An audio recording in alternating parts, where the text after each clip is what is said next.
Malgré la chute de la note souveraine française, tout va bien pour les assureurs, mais attention, c'est l'atterrissage qui compte. Vous l'avez sans doute déjà oublié, mais l'agence Fitch vient de supprimer un A à la France, qui se retrouve au niveau A+. C'est très embêtant, mais tout le monde semble trouver cela sans intérêt. Oui, je suis fier de mon jeu de mots. En particulier les politiques et les journalistes. On pourrait se dire que les marchés financiers n'ont pas apprécié, mais il ne s'est rien passé. Ils avaient sans doute déjà anticipé, cela viendra sans doute un peu plus tard. Pour ce qui concerne les assureurs, c'est quasiment l'euphorie. Bon, je m'emporte un peu, mais retenez qu'aucun impact n'apparaît. Nos amis de Fitch se sont même fendus d'un communiqué que les assureurs français étaient modérément exposés à la dette française.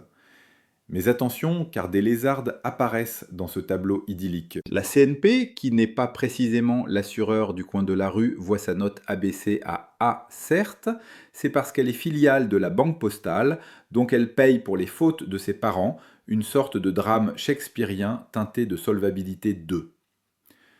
Cela n'en reste pas moins pas vraiment un signal ultra positif, d'autant que la météo nationale ne semble pas du tout s'améliorer.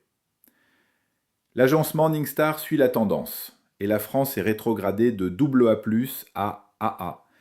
Et pas de chance, pendant ce temps-là, l'Italie voit sa note relevée à BBB+, et la Pologne et le Portugal voient leur situation également largement s'améliorer. Globalement, les stratégistes rappellent que ce qui compte, ce n'est pas tant la dette, c'est sa dynamique. Et notre dynamique s'apparente à une saison 5 sans scénario clair, mais où le cliffhanger ne sera pas très sympa. Les assureurs pourraient en payer le prix, à vous de me dire ce que vous en pensez.